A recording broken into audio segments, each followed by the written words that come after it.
হে স্যাংরা, থামো থামো, তুমি কার মধ্যে ঢুকছো?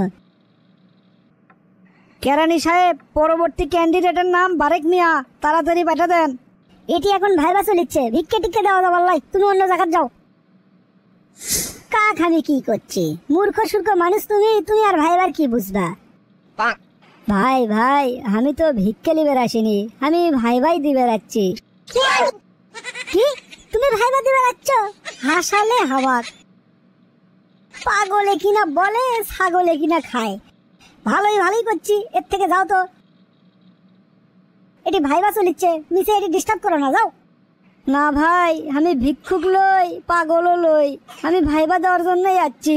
স্যার তো আমার নামই ডাকিচ্ছে। তুই তো দেখিচ্ছি ভালো কথার লোক লোস, ভালো করে করছি দেখে গাউত লেগেছে না? না এখনো করছি, এর থেকে ফাটে না হলে কিন্তু লোকজন দেখে কুবে বাইর করে দেবো। কেরানি সাহেব, কি হলো? বারেক মিয়া আসে নাকি জন্যে, নাই নাকি? স্যার স্যার, বারেক মিয়া তো খুঁজে পাচ্ছি না, আমি মনে হচ্ছে ভাইবা দিবার আসেনি। ভাই ভাই, আমি বারেক মিয়া। বিশ্বাস না হলে আমার ফাইলটা চেক করে দেখতে পারেন, সব কিছু আছে আমার সাথে। ঘটনা কি?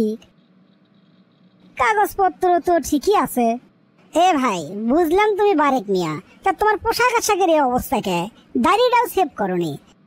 মানুষে কোটটাই পরে এসে পরীক্ষা দিচ্ছে, তাও চাকরি পাচ্ছে না, আর তুমি ইনকা ফকির সাজাচ্ছ কি জন্য? তোমার সমস্যা কি?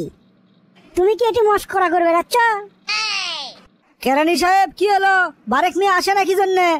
ভাই, ভেতর থেকে স্যার সমানে ডাকিচ্ছে, আগে আমি ভাইবাটা দিয়ে আসি, পরে আপনি সব খুলে কম হয়নি। তোমার ভিতরে পেটে দিয়ে আমি যে কোন ঠেলাটা খাই। ঠিক আছে, যাও ভিতরে যাও, স্যারক পরে আমি বুঝে কম হয়নি। আসসালামু আলাইকুম স্যার, আসতে পারি? ওয়ালাইকুম আসসালাম। তুমি কে? এর মধ্যে কি জন্য ঢুকছো? এখন তো আমি ভিক্ষে টিক্ষে দিবার পাবো না, এখন ভাইবা লিচ্ছি, ভাইবা শেষ হোক, পরে দেখা করো।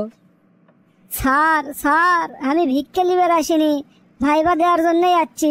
আপনি যে বারেক মিয়াক ডাকলেন, সেই বারেক মিয়াই আমি। কি? তুমি বারেক মিয়া? তা তোমার এরকম বিধ্বস্ত অবস্থা কি জন্যে? রাস্তাতে আসার সময় কি ছিনতাইকারী ধরছিল নাকি? আচ্ছা যাই হোক, আসে যখন পড়ছো, বসো, কয়টা প্রশ্ন ধরে তোমাকে ছেড়ে দেই। হে চ্যাংরা, তুমি যে ইনকা উস্কো খুস্কো হয়ে যাচ্ছ, তোমার কোনো কাণ্ড জ্ঞান নাই? তুমি জানো না ভাইবা দিবার আসলে না মানজামেরে আসা লাগে? ডায়েরিটাও সেভ করনি, হয়ে যাচ্ছ দেবদাস।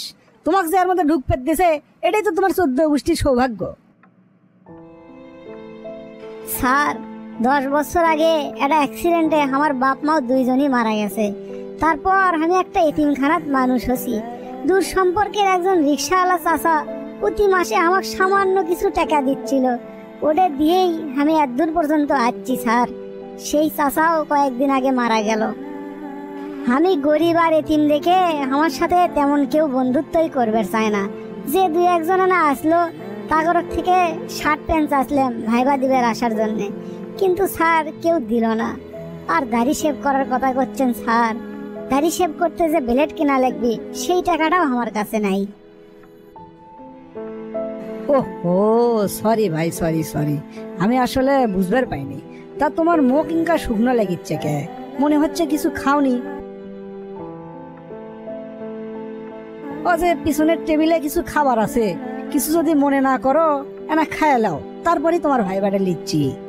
বাপ রে বাপ, ভাইবা দিবের আসলে ভদ্রতার খাতিরে আমরা সগলি কি এটা ওটা খাবার কই, এক কুমা কুয়ার সাথে যায় টেবিলের ব্যামাক খাবার কয়েক মিনিটের মধ্যে শেষ করে ফেলে দিল। ভাই, তোমার কি খুব বেশি খিদে লাগছে? আরো কিছু খাবা আনবের কমো? আলহামদুলিল্লাহ স্যার, আপনি যা খাওয়ালেন, আমি যে লাস্ট কতদিন আগে এরকম খাসি সেটাও আমার মনে নাই স্যার। পেট ভরে খাওয়া তো দূরের কথা, গত কয়েকদিন হলে আমি 2 বেলা 2 করে বিস্কুট আর পানি খাইয়া আসনু। খিদের ঠেলাতে আমার মাথাটা ঘুরতেছিল, এই জন্য খাবার দেখে আর লোভ সামলাবের পারিনি স্যার। আপনি কিছু মনে করেন না, আমাকে মাফ করে দিয়েন। হাই হাই হাই হাই রে, মানুষের জীবনে এত কষ্টও থাকতে পারে, এই চ্যাংরা না দেখলে তো সেটা আমি জানবারই পারলাম নাইনি। তা ভাই, তুমি থাকো কোন জায়গাত, মানে তোমার বাড়ি কোনটি? স্যার, এই পৃথিবীর যারা এতিম তারাই খালি জানে তাদের কষ্ট কতটা। আমার বাপ মা মরে যাওয়ার পরে আমার ঘর বাড়ি চাচারা সব দখল করে লেছে। জীবনেও আমাকে বাড়ি দুধ দেয়নি। রেল স্টেশনও এক খুপড়ির মধ্যে আমি থাকি স্যার। খুবই দুঃখজনক ঘটনা। তার রেল স্টেশন তো এটি থেকে মেলা দূর, প্রায় 20 কিলোমিটার। ওটি থেকে তুমি আসলে কেমনে? কেমনে আর আসমো স্যার, হাটে আসা ছাড়া তো আমার আর অন্য কোনো বুদ্ধি নাই। ওই জন্যে অনেক ক্লান্ত হয়ে পড়ে গেছি স্যার। কও কি বারে, 3 দিন ধরে তুমি প্রায় না খাওয়া শরীর নিয়ে এত দূর রাস্তা হাঁটে আসলে কেমনে সম্ভব? সারাটা জীবন তো আমি হাটেই পার করলাম স্যার। এর চেয়ে কত দূরের রাস্তা আমার হাটে যাওয়া লাগে, সেই তুলনায় এটা তো কিছুই না। জীবনে মেলা অসহায় মানুষ দেখছি, এর লাগান অসহায় মানুষ তো আমি জীবনে দেখিনি। এত অসহায় মানুষও এই দুনিয়াত আছে। ভালো কথা, চেহারাটার রেজাল্টই তো আমি দেখলাম না। দেখি তো আর পড়াশোনার রেজাল্ট কেনকা? এগুলো আমি কি দেখিচ্ছি? এগুলো কি রেজাল্ট? আমার চোখও কি তো বিশ্বাস করে পাচ্ছি না। বাপ রে বাপ, এগুলো কি রেজাল্ট? কোনোদিনই ফার্স্ট ছাড়া সেকেন্ড হয়নি। ভাই, তুমি এত কষ্ট করে মানুষ হছো, কিন্তু তোমার রেজাল্ট তো তার সাথে একেবারেই মিলিচ্ছে না। রেজাল্ট তো পুরোই ফাটাফাটি। তোমার রেজাল্ট দেখে আমি একেবারে অভিভূত হয়ে গেছি। ভাই, তুমি এত কষ্ট করে মানুষ হছো, কিন্তু তোমার রেজাল্ট তো তার সাথে একেবারেই মিলিচ্ছে না। রেজাল্ট তো পুরোই ফাটাফাটি। তোমার রেজাল্ট দেখে আমি একেবারে অভিভূত হয়ে গেছি। আপনাকে অসংখ্য ধন্যবাদ স্যার। রেজাল্ট দিয়ে কি করবো, মেলা চাকরি করার চেষ্টা করলাম, কিন্তু মামা খালু টাকার জন্য নাই দেখে পারি না। চাকরির ফর্মই তুলবার পারি না অনেক জায়গা। ছোটখাটো একটা চাকরিও যদি জোগাড় করবার পারি, তাহলে আমার সারা জীবনের পরিশ্রমটা সার্থক হয়ে যাবে স্যার। ছোটখাটো চাকরি কে? তোমার যে রেজাল্ট, তুমি তো টপ ক্লাস চাকরি পাওয়ার মতো যোগ্যতা রাখো, কিন্তু তোমাকে তো আমি এই চাকরি দিবার পাবো না। কি করলেন স্যার, এই চাকরিটাও আমার হবি না? তাহলে আমার সারা জীবনের পরিশ্রমটা কি এইভাবে বিফলে চলে গেল?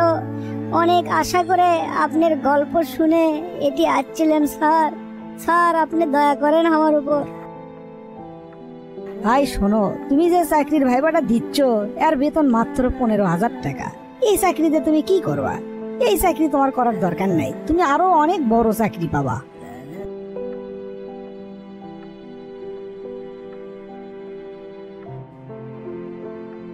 স্যার, আমি যেটি পরীক্ষা দিবার যাই সগলি এই কথাই কয়, কিন্তু সেই 15,000 টাকা দামের চাকরিটাও তো আমার হয় না।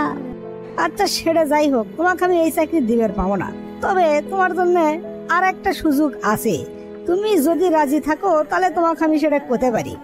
স্যার, আমি যে কোনো চাকরি করতে রাজি। এর চেয়ে যদি আরো কম বেতনও হয় তাও আমার কোনো সমস্যা নাই। আমার জন্য একটা কিছু করেন স্যার।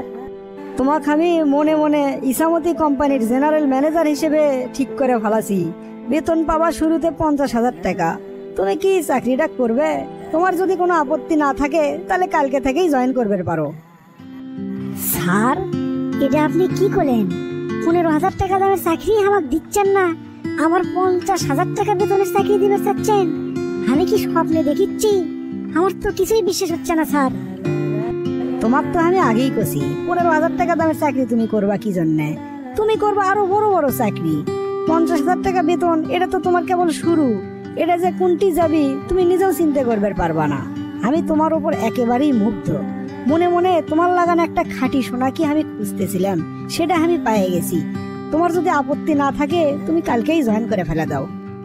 আলহামদুলিল্লাহ স্যার, আপনি যে কি কয়ে ধন্যবাদ দেব সেই ভাষা আমার জানা নাই। আপনি আমার জন্য দোয়া করবেন। আপনি আমাকে যে বিশ্বাস করে চাকরিটা দিচ্ছেন, আমি যাতে আপনার সেই বিশ্বাসের মর্যাদা রাখতে পারি স্যার।